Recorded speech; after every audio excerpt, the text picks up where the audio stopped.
कुछ ऐसा कुछ नहीं हुआ, मतलब कि किसी ने नहीं उठाई। यही था मतलब, थोड़ा कोई न कोई तो जरूर लेगा। मैं ऐसा मान के चल रहा था कि प्रदीप, जो आपकी पिछली टीम है बेंगलुरु बुल्स, रमेश साहब आ गए हैं, नए कोच हैं, लेकिन वो आपको शायद एफबीएम पे रिटेन कर लेंगे, या यूपी या पटना जहां से आप खेले हो, कोई ना कोई आपको रिटेन कर लेगा। और पिछले सीजन में कोई कम पॉइंट नहीं थे आपके, 111 पॉइंट थे, उससे पहले 122 पॉइंट थे, ऐसे कोई बहुत कम पॉइंट नहीं है। तो आपको फिर खुद क्या महसूस हुआ कि टीम्स ने क्यों नहीं लिया? भाई साहब, ये दागी कम ही पॉइंट थे, क्योंकि पहले सीजन होते थे जब मैं पटना से खेलता था, जब तो बहुत पॉइंट होते थे, 200-300 से ऊपर ऊपर रहते थे। तो इसलिए मतलब वो था ना कि इतने पॉइंट कम लेकर आया है। ये तो काफी प्लेयर हैं, मतलब कि वो मेरे से भी कम भी प्लेयर पॉइंट ले रहे हैं। जी। तो मेरा वे भरोसा इतने करते थे, मतलब कि इतने पॉइंट लेने चाहिए इसमें, मैच में 15-16 पॉइंट तो लेने चाहिए, मतलब इतना हम्म। भरोसा कर। और इस बार 3-4 पॉइंट आ रहे हैं, इसलिए आपको लगता है कि पॉइंट कम हो गए? हो सकता है ऐसा। उसमें ना एक और बात है प्रदीप भाई। मुझे लगता है कोई कोई नया रेडर हो ना, वो 4-5 पॉइंट लाए तो लोग हजम भी कर लेंगे। प्रदीप से हमें 4-5 पॉइंट हजम नहीं होते। उम्मीद नहीं थी इतनी। अ, दूसरी एक और बात है प्रदीप की, जैसे पहले आप हर दूसरी तीसरी रेड में डुबकियां लगा दिया करते थे, एस्केप कर दिया करते थे, वो स्किल भी थोड़े कम देखने को मिले। क्या उम्र क्योंकि के साथ साथ स्किल कम हो जाते हैं? जो स्किल भी हो जाती है थोड़ा बहुत सा, और ये भी हो जाता कि मतलब कि सभी प्लेयरों ने, मतलब खिलाड़ियों ने पता हो जाता कि मतलब डुबकी लगाएगा। जी। तो ये भी थोड़ा होता है, उसी पे ध्यान रखते हैं। तो आपको लगता है कि दूसरी टीम का डिफेंस अब आपके खिलाफ ज्यादा अच्छी तैयारी कर रहा था, इसलिए पॉइंट नहीं आ तैयारी रहे थे? देखो भाई साहब, तैयारी तो सभी करके आते हैं, मतलब कोई भी के साथ मैच हो उसकी पहले तैयारी कर लेते हैं। तो वीडियो सेशन अ, होता हो। जी। तो उसके बाद जब सेकंड डे आया, मुझे पूरा विश्वास था प्रदीप, मैंने इनफैक्ट सोशल मीडिया पे लिखा भी था कि दूसरे दिन, बाद में जो दूसरे अनसोल्ड प्लेयर की ऑक्शन होती है, उसमें प्रदीप जरूर कोई ना कोई टीम प्रदीप को वापस बुलाएगी। वहां भी नहीं बुलाया तो फिर मुझे ज्यादा दुख हुआ। तो आपको कब पता चला कि दूसरे दिन भी नहीं किसी ने लिया? नहीं भाई साहब, वो सिर्फ देख रहे थे ना, लाइव में देख रहे थे ना, हम्म। तभी पता चलता, साथ साथ ही और प्लेयर भी देखी थी ना। जी। हाँ जी। तो जो आपके फैमिली है, भाभी हैं, दोस्त हैं, भाई बंधु हैं, उन्होंने क्या कहा उसके बाद? उन्होंने ऐसा कुछ नहीं बोला कि कोई नहीं भाई, वो जा रहा, मतलब कि बहुत साल खेल चुका है, सब कुछ तेरे नाम रिकॉर्ड भी है, वो भी है, कोई दिक्कत नहीं है, अपना मतलब खुश रहे। अरे वैसे भी गोर वाले खुश हैं, कोई दिक्कत नहीं, क्योंकि कबड्डी ने सब कुछ दे रखा है। तो मैं भी उस ये बात खुश भी उस चीज़ के लिए। ये बात तो सही है प्रदीप, कबड्डी ने आपको इतना दिया है। मैं डंके की चोट पे बोलता हूँ कि प्रो कबड्डी के सबसे बड़े गोट के तौर पे लोग आपको याद करेंगे। तो ये बात है भाई साहब, कबड्डी ने बहुत कुछ दे दिया, उम्मीद नहीं थी इतनी। अ, अब फैंस आपसे क्या उम्मीद करें? क्या आप वापस मैट पे जा रहे हैं, ग्राउंड में जा रहे हैं, प्रैक्टिस करने के लिए जा रहे हैं, कि अगले साल वापसी करूंगा, या कुछ और प्लान है आपका? नहीं भाई साहब, तो मतलब तो खेले तो नहीं गए, मतलब और ही कुछ देखेंगे, कोई कोचिंग लेन में या वो कुछ। Okay, okay, okay. मैं उस बात पे, कबड्डी के साथ तो जुड़े रहना पड़ेगा ना, सब कुछ कबड्डी ने दिया है। नहीं, कबड्डी आपको छोड़ेगी नहीं, कबड्डी भी आपको नहीं छोड़ेगी, कहीं ना कहीं से वापस बुला लेगी आपको। जी भाई। तो मैं आपकी जो जो प्रो कबड्डी की जर्नी रही है प्रदीप भाई, उस पे जाना चाहता हूँ। सीजन 2 में आप आए थे बेंगलुरु बुल्स में, तब तो कितने, आज से 10-11 साल, 9 साल पुरानी बात हो गई। उस सीजन में जी हाँ। पता भी नहीं चला। तो वो आपको सीजन याद है जब बेंगलुरु की तरफ से पहला मैच खेला था? हाँ भाई, सब याद है, मतलब कि बहुत सीनियर प्लेयर भी थे उसमें, हम्म। मंजीत अजय ठाकुर, बहुत सारे प्लेयर थे इसमें। हम्म। तो यही था, मतलब पहला सीजन था मेरा, तो कम मौका मिला था खेलने का भी। हम्म। फिर अगले अगले सीजन पटना गए तो उसमें फुल मौका मिला था। हम्म। पटना में आप पहले सीजन में गए और पहले सीजन में ट्रॉफी जीत ली, मनप्रीत सिंह कैप्टन थे, साथ में रोहित अक्की हुआ करते थे। उस सीजन की प्रदीप कोई खास बात याद है? इतनी खास तो नहीं है भाई साहब। आइए था कि मतलब सेकंड सीजन में तो ट्रॉफी जीती, लगातार मतलब 3 ट्रॉफी जीती। हम्म। आपके जो मतलब पहले ट्रॉफी जीतने वाले कैप्टन थे वो मनप्रीत सिंह थे। अभी उन्होंने एज अ कोच भी ट्रॉफी जीत ली है। तो मनप्रीत सिंह के साथ जब आप खेले थे, जब वो आपके कैप्टन थे, तो किस तरह से वो आपको हैंडल करते थे, क्योंकि वो बहुत सीनियर हैं, आप तभी नए नए आए थे। यही बोलते थे भाई साहब कि मतलब आपने खुल के जो अपना गेम वो दिखा, मतलब कोई कोई आपको कोच नहीं बोलेगा, कैप्टन नहीं बोलेगा, कोई दबाव नहीं है, आप अपने खुल के खेलो। उसके बाद मुझे याद है सीजन शायद 5 में आपको कैप्टन बनाया था, बीच में कुलदीप भाई को कैप्टनसी मिली थी। हाँ जी, हाँ जी। जब पहली बार आपको टीम ने बताया कि प्रदीप आप कैप्टन बनने जा रहे हो, तो क्या फील हुआ कि वाह, ये तो जिम्मेदारी आ गई, क्या अच्छा लगा? नहीं, जिम्मेदारी तो भाई साहब आती है कि मतलब इतना मतलब जिम्मेदारी दी है, मतलब टीम ने, ओनर ने दी है, कोच ने दी है, बड़ी जिम्मेदारी तो बढ़ जाती है। तो कैप्टेंसी के साथ आपको खेलना पसंद था? उससे ऐसा तो नहीं लगा कि मेरा खेल में कोई फर्क पड़ रहा है? नहीं भाई साहब, वो तो ऐसा कुछ नहीं था, मतलब कि वही था अपना, मतलब कैप्टनशिप तो थी मतलब अपना ये था कि मतलब कि अपना गेम करना है। मैच के बाद ही सोचेंगे कैप्टन में क्या बोलेंगे क्या नहीं बोलेंगे, हार जीत के बाद ही होता है। सही बात है। और जिन कोचिस के साथ प्रदीप भाई आप खेले हो, अर्जुन सिंह साहब थे पटना में, संजीव बालियान साहब थे पटना में, फिर राम मेहर सिंह जी आए। तो इन तीनों का स्टाइल अलग अलग था। किस तरह के कोचिस के साथ आपका ये तालमेल रहा? बस तीनों कोचों के साथ बढ़िया रहा वैसे तो भाई साहब। हम्म। मतलब ये नहीं था कि मतलब आज तो किसी ने परेशान नहीं करे, मतलब यही बोलते थे कि भाई अपना जो गेम है वो गेम कर, और हम आगे आप देख लेंगे। सभी कोच ठीक थे। और मुझे याद है शायद आपने बताया था आपको प्रो कबड्डी में लाने वाले अर्जुन सिंह थे, शायद दिल्ली में लाना चाह रहे थे, कुछ ऐसी बात हुई थी। हाँ, वो तो भाई साहब सेकंड सीजन की बात हो, फिर मैं हम्म। बेंगलोर में गया था। नहीं तो पहले दिल्ली वाले बोल रहे थे, हम्म। फिर जोगिंदर नरवाल जीत है, इसने मतलब फोन करके मैं बुलाया था वहां पे कि यहाँ जाओ ओके। तुम दोनों। हाँ। उसके बाद एक जो जोड़ी बड़ी फेमस हुई प्रदीप, पटना पायरेट्स में आपकी और राम मेहर साहब की। 4-5 सीजन, 3-4 सीजन आप लोग इकट्ठे खेले। अब राम मेहर जी भी प्रो कबड्डी में नहीं रहे, एक कम से कम इस सीजन में तो नहीं है, अब आप भी प्रो कबड्डी में नहीं हो। तो उनका आप मुझे याद है वो बीच बीच में डांट भी दिया करते थे। मेरे को तो साथ उनके साथ क्या? देखो भाई साहब, थोड़ी बहुत गलती तो हो जाती है, मतलब कोच का ये होता है कि डांटना जरूरी होता है प्लेयर को। हम्म। नहीं डांट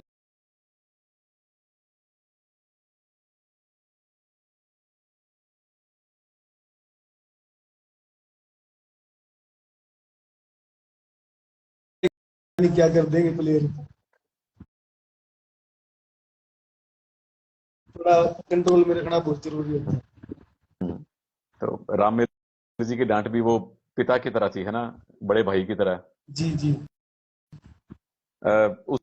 उसके बाद प्रदीप पहली बार जब आप ऑक्शन में आए थे, जब पटना से रिलीज हुए थे आप, यूपी ने आपको अच्छी अमाउंट पे लिया था, तो उससे पहले आप अपनी टीम के स्ट्राइक रेडर थे, पटना पायरेट्स के नंबर 1 रेडर आप थे। जब आप यूपी में आए तो सुरेंद्र गिल एस्टेब्लिश प्लेयर थे, तो आप 2 स्ट्राइक रेडर हो गए, तो वहां एडजस्ट करने में कोई दिक्कत तो नहीं हुई? नहीं, दिक्कत नहीं भाई साहब, वो होता था कि मतलब कि एक प्लेयर मैं नहीं चल रहा था, सुरेंद्र गिल चल जाए, सुरेंद्र गिल नहीं चल रहा था मैं चल जाऊं, ये था, मतलब अच्छी बात थी, कोई ना कोई तो टीम के लिए अच्छा कर रहा है। वैसे फैंस कह रहे थे कि हम प्रदीप को पटना के अलावा किसी और टीम में देख नहीं सकते, मजा नहीं आ रहा देखने में। क्योंकि भाई साहब वहाँ इसलिए बोल रहे हैं कि अच्छा वहाँ अच्छा करता था, हम्म। कई खेल चुका हूँ, ट्रॉफी भी मिली है वहाँ। मतलब क्या प्लेयर का टीम बदलने से फर्क पड़ सकता है? पहले परफॉर्मेंस कुछ और, नई टीम में कुछ और। ये तो भाई साहब थोड़ा बहुत तो हो ही जाता है कि मतलब कि नए प्लेयर आते हैं उस टीम में। नहीं तो हम पटना में देखते ही काफी प्लेयर मतलब एक साथ ही रहते थे, कई सीजन साथ में खेलते थे। और इस बार जो लास्ट सीजन आप खेले, वो आपकी पहली टीम और आपकी लास्ट टीम एक ही थी, बेंगलुरु बुल्स, रणधीर सिंह शेरावत साहब। और मुझे याद है वही शेरावत साहब ने, वही मुझे शुरू याद में है भी वही कोच थे। और पिछले सीजन की ऑक्शन के बाद उन्होंने कहा था रणधीर सिंह जी ने कि प्रदीप के अंदर बहुत सारी कबड्डी अभी बाकी है, ये प्रदीप 150-200 पॉइंट लेगा। तो अंदर से कहीं वो टीस रह गई कि यार मैं कुछ और खेलूं, या आपको लगता है कि यार मैंने बहुत कबड्डी खेल ली है? तो यही था भाई साहब, वही बोला था कि मतलब कोच साहब ने बोला था कि जब तक मैं हूँ जब तक प्रदीप है, मैंने बोला था कि जब तक कोच साहब है जब तक मैं हूँ। तो ये हम्म दोनों कोच भी आगे, रामेर कोच भी नहीं रहे, हम्म। रवि कोच भी नहीं रहे, तो मैं भी नहीं रहा। बोले अब तो नहीं बस नहीं ये है कि कबड्डी खेलनी तो बहुत सारी है, अब की बार नहीं पड़ा नंबर, और हम्म। आगे मतलब खेलेंगे कि कोचिंग लाइन में ही देखेंगे, कहीं और काम देखेंगे, कोई दिक्कत नहीं, मैं खुश हूँ उसके लिए। ये बहुत आपने बड़े दिल वाली बात की है प्रदीप की। अ, मतलब हम क्या आपके फैंस ये मान के चलें कि प्रदीप नरवाल की एक तरह से रिटायरमेंट है कबड्डी एज अ प्लेयर? जी भाई साहब, अब तो रिटायरमेंट ही ले ली भाई। मैंने पहले ही बोल रहा था भाई साहब, लीग में ही बोल रहा था मैं, पहले ओके। पहले मना कर दिया था।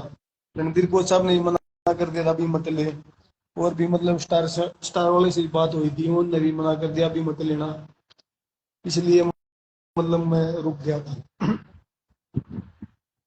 ओके, तो इस आप इस इंटरव्यू के जरिए, इस लाइव के जरिए, क्या आपके फैंस मान लें कि अब प्रदीप नरवाल ने एज अ प्लेयर रिटायरमेंट ले लिया है? देखो वैसे तो मानना पड़ेगा, इतने अच्छे फैन हैं, कोई दिक्कत नहीं, कोई नहीं, कबड्डी के साथ जुड़े रहेंगे, कोई दिक्कत नहीं। हम आपको दूर जाने भी नहीं देंगे, आप कबड्डी आपको दूर जाने भी नहीं देगी प्रदीप।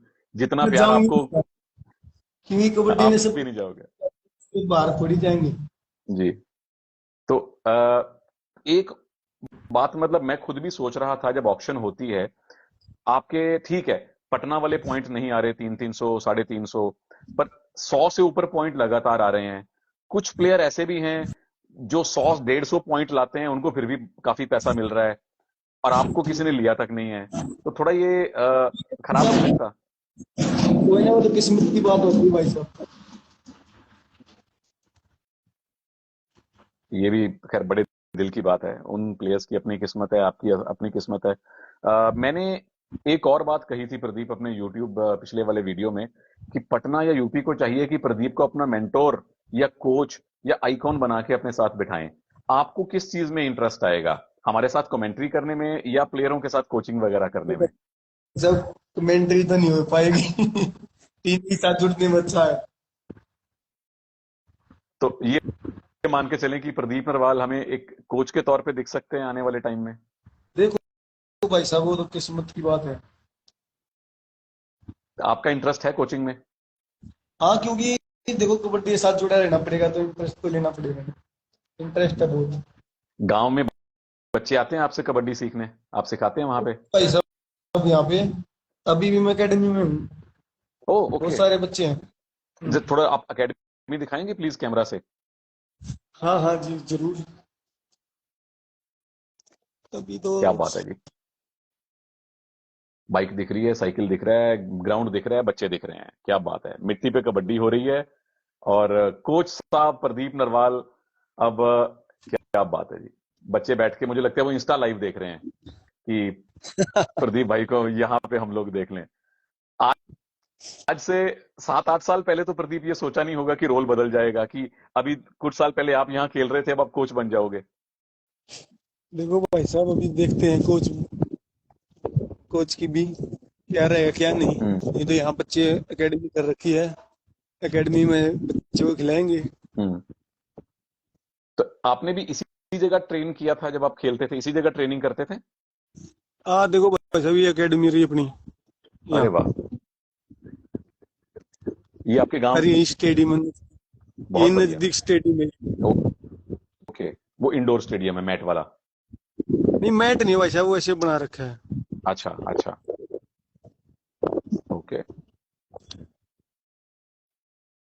यार आपकी एकेडमी में तो आना आऊंगा मैं प्रदीप भाई कुछ टाइम के बाद।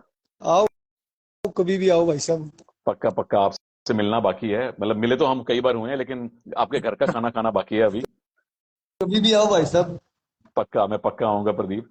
और आपके बहुत सारे फैंस ये भी कह रहे हैं लगातार नीचे, और मुझे और पहले कमेंट आए थे कि प्रदीप प्लीज रिटायरमेंट मत लो, दोबारा सोच लो, आपके बिना प्रो कबड्डी देखने का मजा नहीं आएगा। तो उन फैंस को आप क्या कहना चाहते हो? अब मैंने देखे थे भाई साहब कमेंट, बहुत सारे प्लेयर मतलब फैन बोल रहे थे कि अब हम कबड्डी नहीं देखें, ये नहीं है। ऐसी कोई बात नहीं भाई, प्लेयर और बहुत सारे हैं, उनको देखो।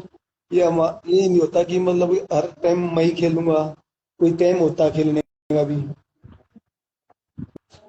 फैन ठीक तो सारे नाराज बहुत है। मैं बहुत सारे खुद फोन भी नाराज हूं। आए। आपका फोन तो लगातार बज रहा होगा जब से ऑक्शन हुई है। आते रहते हैं भाई सब मैसेज। अच्छा, एक सवाल है जो बहुत सारे फैंस लगातार पूछ रहे हैं कि आपके 2000 रेड पॉइंट पूरे होने वाले थे, थोड़े ही रह गए थे, तो वो कभी सोचा नहीं कि यार 2000 पॉइंट्स भी रह गए, वो इतना बड़ा इतिहास रह गया बनते बनते। चलो भाई साहब भी जितने बने हैं भी बहुत सारे हैं। अभी तो टाइम लगेगा किसी ने तोड़ने के लिए। मुझे लगता नहीं कि ये रिकॉर्ड टूटने वाला है।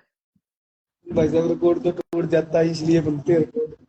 कौन से प्लेयर आपको लगते हैं प्रदीप, चलो अगर रिकॉर्ड तोड़े नहीं तो कम से कम आपके पास में कोई 1500 1800 पॉइंट कौन सा प्लेयर ला सकता है? अभी तो भाई साहब देखो टाइम लगेगा उनका, अभी भी कुछ नहीं बता सकते। हम्म। लेकिन जो नए रेडर आए हैं पिछले 2-3 साल में, उनमें से आपको कौन से लड़के पसंद हैं?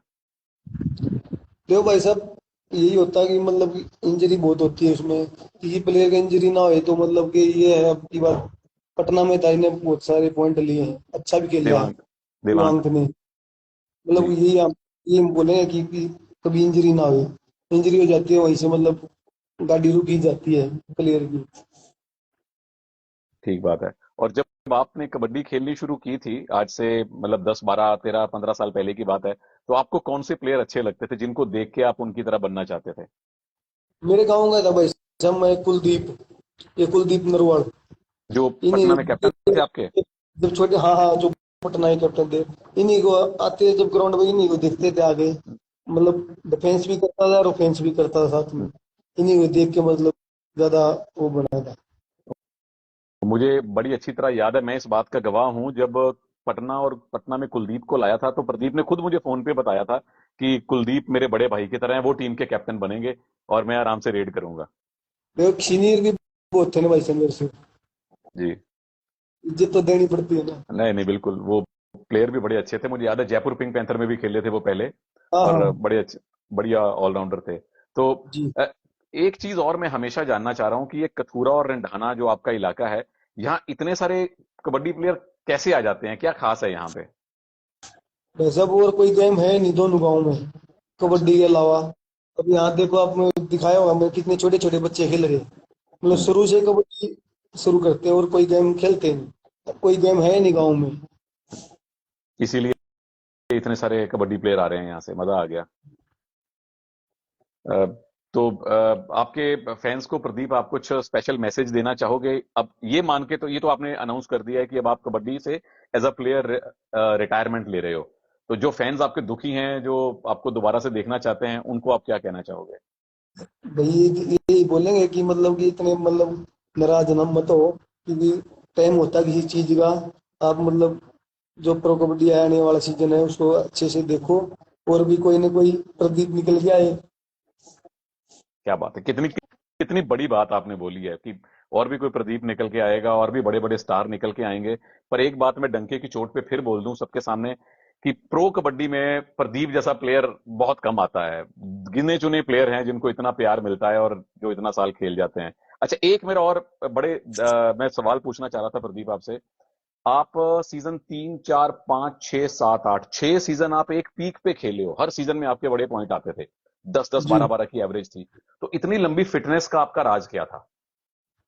देखो भाई साहब फिटनेस तो ये है कि प्रैक्टिस की होती है ज्यादा तो। मतलब प्रैक्टिस करोगे तो फिट रहेगा इंसान। वैसे मतलब लौट के खाएगा तो कहाँ फिट रहेगा। मैं मानता हूँ कि प्रैक्टिस ही करनी चाहिए जो भी अपने कोई भी गेम हो। प्रैक्टिस को मिस मत करो। खाना पीना भी बढ़िया रखो। जी। आपके खाने पीने में घर का खाना पीना होता है या जो आजकल सप्लीमेंट आते हैं, डिब्बे आते हैं, गोलियां आती हैं, वो होते हैं? घर वाला खाना खाते हैं भाई सब, पहले भी घर वाला खाया था, आज भी घर वाला खा रहे हैं। कोई मतलब कभी प्रोटीन प्रोटीन कुछ नहीं लिया। एक दिन मैं भी आपके घर का खाना खाने आऊंगा प्रदीप, वो जी बिल्कुल। अपना पेंडिंग है। और थैंक यू सो मच। मैं जितने भी प्रो कबड्डी फैंस हैं उनकी तरफ से आपको थैंक यू बोल रहा हूं इस बात के लिए, क्योंकि सीजन 3 से लेके 7 तक ये मेरा मानना है, प्रो कबड्डी में जितने नए फैन जुड़े वो बहुत सारे आपके कारण जुड़े थे। हर इवन जो जो जो क्रिकेट की कमेंट्री करते हैं लोग, बड़े बड़े क्रिकेटर्स मुझसे पूछा करते थे कि यार प्रदीप नरवाल का बड़ा नाम सुना है, प्रदीप नरवाल का हमने बड़ा नाम सुना है, बहुत बड़ा प्लेयर है। तो उन सबकी तरफ से आपको थैंक यू है। आपने बहुत बड़ी फैन फॉलोइंग दी है प्रो कबड्डी को। जी भाई साहब। और all the very best Pradeep, जो भी आप आगे प्लान करो एज अ कोच या एज अ मेंटोर या एज एन आइकॉन की तरह, अगर आप या इवन कमेंट्री में भी आना चाहो या मेरी तरह यूट्यूब पे भी आना चाहो, तो उसके लिए बहुत बहुत शुभकामनाएं आपको। थैंक यू भाई साहब, थैंक यू। और मेरे फैंस को भी, सभी को थैंक यू इतना प्यार देने के लिए। थैंक यू प्रदीप, और सारे फैंस को बहुत बहुत धन्यवाद। और प्रदीप ने दो तीन बातें बड़ी साफ साफ आज कही हैं यहाँ पे, कि एज अ प्लेयर अब वो कबड्डी से रिटायर हो रहे हैं, पहली बात। दूसरी बात ये कि जितनी कबड्डी खेले उन्हें बड़ा मजा आया। और तीसरी बात ये कि उन्हें मालूम है कि धीरे धीरे परफॉर्मेंस नीचे आती है, हर एक खिलाड़ी की आती है, तो उन्होंने वो बात स्वीकार कर ली है। चौथी बड़ी अच्छी बात ये बोली प्रदीप ने कि उनकी तरह और भी प्रदीप आएंगे, और नए नए प्लेयर आएंगे, वो और आगे जाएंगे। और लास्ट बात कि प्रदीप अब सोच रहे हैं कि कोचिंग में आए, मेंटरशिप किसी भी तरह से कबड्डी से दूर होंगे नहीं, और कबड्डी आपको दूर होने भी नहीं देगी। तो thank you again, thank you again okay भाई प्रदीप। साहब, मैं ओके। आपसे मिलूंगा जल्दी गांव में आके। जी। Thank you.